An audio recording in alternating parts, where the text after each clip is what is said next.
items, it can get pretty bumpy. There is an animal spotting guide above your heads that will help you identify some of the animals that we may or may not see out there today. We're not going to see all of them, but we tend to have pretty good luck, especially when I'm driving. So keep your eyes peeled, and I will do my very best to point out each and every animal that we see. We are about to make our way into our first stop, which is the Little Ituri Forest. And the forest is home to animals that rely on camouflage to survive. So keep your eyes extra peeled as we go through here. Some of the animals are really good at staying hidden. Now coming up here on the left-hand side are some coppery colored antelopes called bongos. Bongos are nicknamed the ghosts of the forest because they are so rarely seen. That beautiful coppery coloring helps them blend into their surroundings very well. And over on the right-hand side, I see some zebra party pants poking out over there. That is an okapi. And they may look like zebras, but they're actually the closest living relative to the giraffe. They have long, prehensile tongues, just like giraffes do, that they use to grab their food out of trees and bushes. Now up on the hill on the left-hand side, there's a black and white big bird called a saddle-billed stork. They can be up to 5 feet tall, and their wingspan can be up to 9 feet, which is almost the length of the canopy above your heads. Coming up on the right-hand side, up on the hill, is a tan-colored antelope called a greater kudu. She is a female. We can tell she's a female because she doesn't have any horns. Only male greater kudus grow horns. They are one of the tallest antelopes that live in the forest. They can be up to 5 feet tall. They are known for their agility. They are very excellent jumpers. Now here on the left-hand side is a beautiful black rhino laying down in the shade. They can be up to 3,000 pounds, and we can tell it's a black rhino, not because of the coloring, but because of the pointed prehensile upper lip that it has. Black rhinos are browsers when it comes to food rather than grazers. They use those pointed upper lips to grab their food of choice. Those black rhinos are still, unfortunately, heavily poached for their horns. Back in 2015, there were only 5,000 of them left in the whole world, but thanks to education and conservation efforts since then, their numbers have nearly doubled. We are going to make our way out of the forest. We're going to head towards the Safi River. The Safi is going to be home to animals that like to hang out in watering holes to drink cool. So as we go by, keep your eyes peeled down on the water, especially for any ripples or shadows. Those could be good indicators there might be animals hanging out below the surface. I do see quite a few birds coming up here on our right-hand side called pink-backed pelicans. They get their name from their lovely pink coloring on their back, which does get brighter during their mating season. They are one of the only species of pelican to nest in trees, and they are colonial nesters, meaning they gather together in groups of up to 500 at a time to nest. Now as we go by here on the left-hand side, keep your eyes peeled in the water for Nile hippos. They like to frequent this side of the Safi. They do spend most of their time fully submerged in water. They can hold their breath for up to several minutes at a time, and they're even known to fall asleep under the water, and their bodies just know when to come up for air. I see one here on the move on the left-hand side. Looks like a rock. And they get their name because the word hippopotamus translates to river horse in Latin. Because they don't do much swimming, they sink to the bottom of their watering hole and they glide or gallop across the floor, hence the name river horse. They do have very large teeth, but they are herbivores. They only eat plant. Looks like there's a whole load of them coming up here on the left-hand side by the waterfall. The group of hippos is called a float.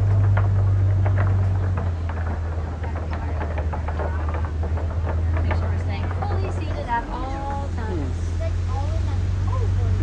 We are about to go over this bridge, and keep your eyes peeled for Nile crocodiles as we go by. Crocodiles.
just like the okapis we saw back in the forest, giraffes have long prehensile tongues. Prehensile means grabby or finger-like.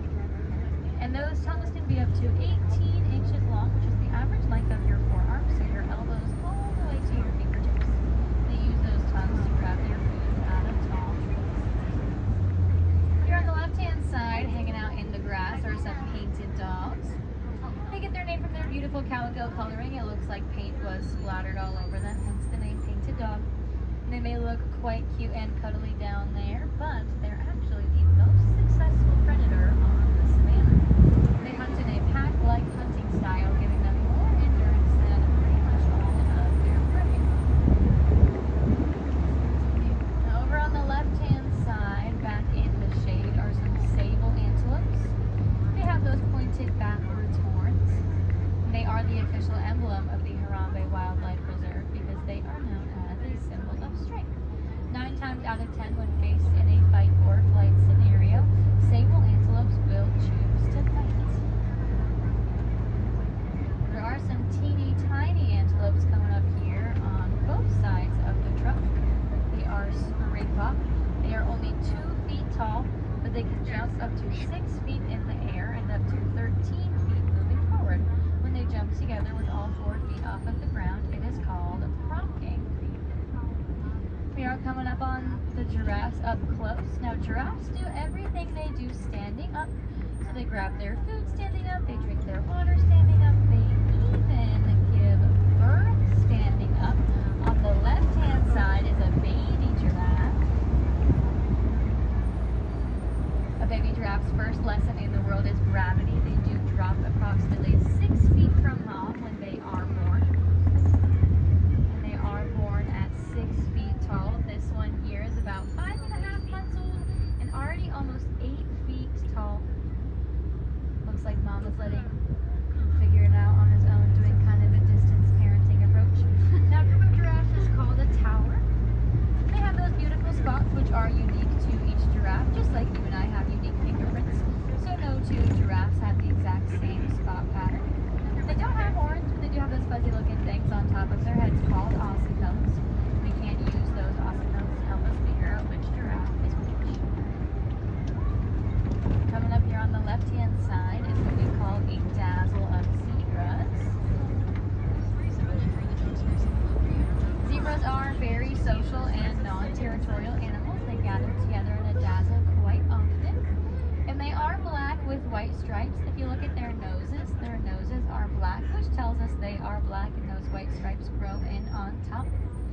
So we're looking at those thick white stripes on their back legs and their nice white underbellies to tell us that they are Hartman's Mountain zebras specifically.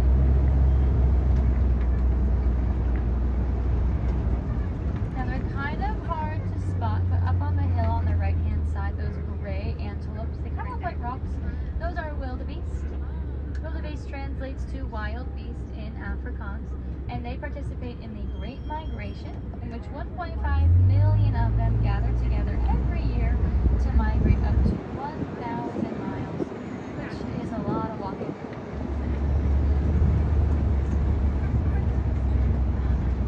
Looks like there are a couple more giraffes here on the left-hand side. This one here is using that long prehensile tongue to grab a snack out of the trees. Giraffes only sleep for 30 minutes a day, which is crazy, and they sleep in very small increments at a time in order to stay as alert as possible to keep themselves protected from predators. Now, the savannah is shaped by the animals that live here, so the giraffes keep the trees nice and pruned, and the antelopes, like the springbok and the sables, keep the grass nice and short. And the bulldozers of the savannah are known to knock the trees down. We are going through some knocked down trees here, so keep your eyes peeled for some bulldozers as we go by.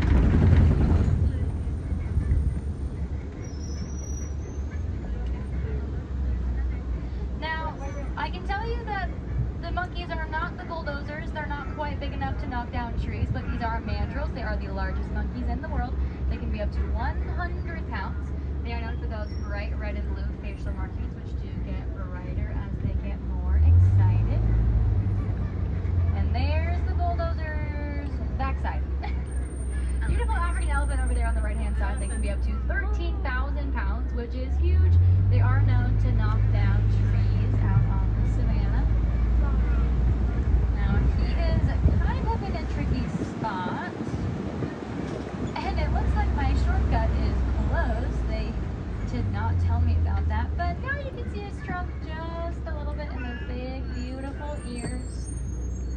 elephant ears have lots of blood vessels in them. When they get overheated, they can flap their ears back and forth, and it will cool down their body temperature up to 7 degrees. Kind of like having a built-in AC system. Now, the reason why I normally like to take that shortcut back there is because there's kind of a rickety old bridge up here. I'm just gonna see you guys on the other side. Good luck.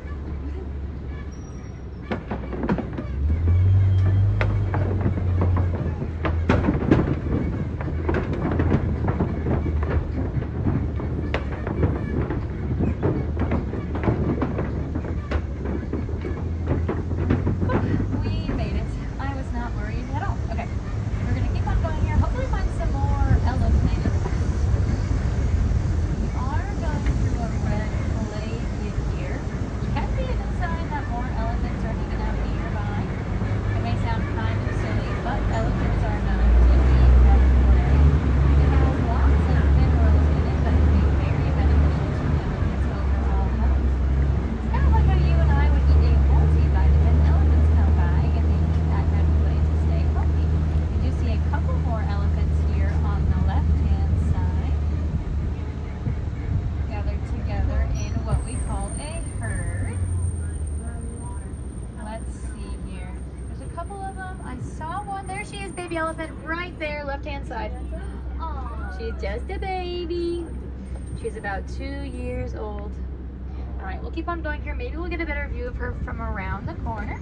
These elephants gather together in the herd, and those herds are run by the matriarch of the group, which is the oldest female elephant among them. When female elephants are born, they stay with mom and their herd for their whole life.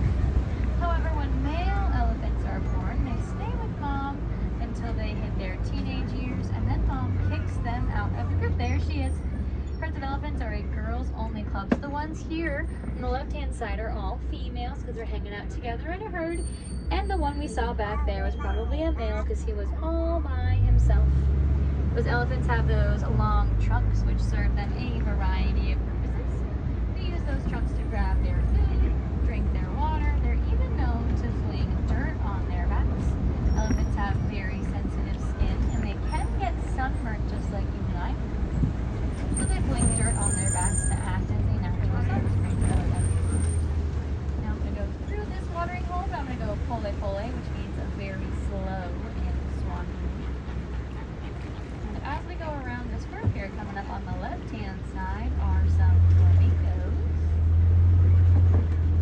These are greater flamingos. They are the palest pink of the flamingo species. And they're actually born gray. It takes about 2 years for that pink coloring to come in. And it comes in through their diet. They eat mostly brine shrimp, which has lots of beta carotene in it. And that beta carotene is what gives them that beautiful pink color. And the group of flamingos is called a flamboyant, so it is a flamboyance of flamingos there.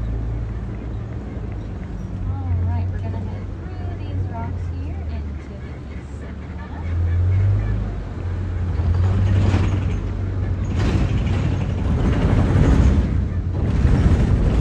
It looks like there are some beautiful white rhinos here to greet us on the left-hand side. They're hanging out in the shade over there. White rhinos are even bigger than the black rhinos we saw back in the forest. They can be up to 5,000 pounds. And we can tell they're white rhinos, again, not because of their coloring, but because of the nice wide upper lips that they have. White rhinos used to be known as white rhinos, the old Afrikaans word translating to white, but over time the word got mistranslated into white, which is why we have white rhinos and black rhinos, even though they are both gray. They are hanging out together here in what we call a crash, right by the mud pits. They are known to wallow in mud on hot days to keep themselves cool. A little bit further up on the hill, and the world got more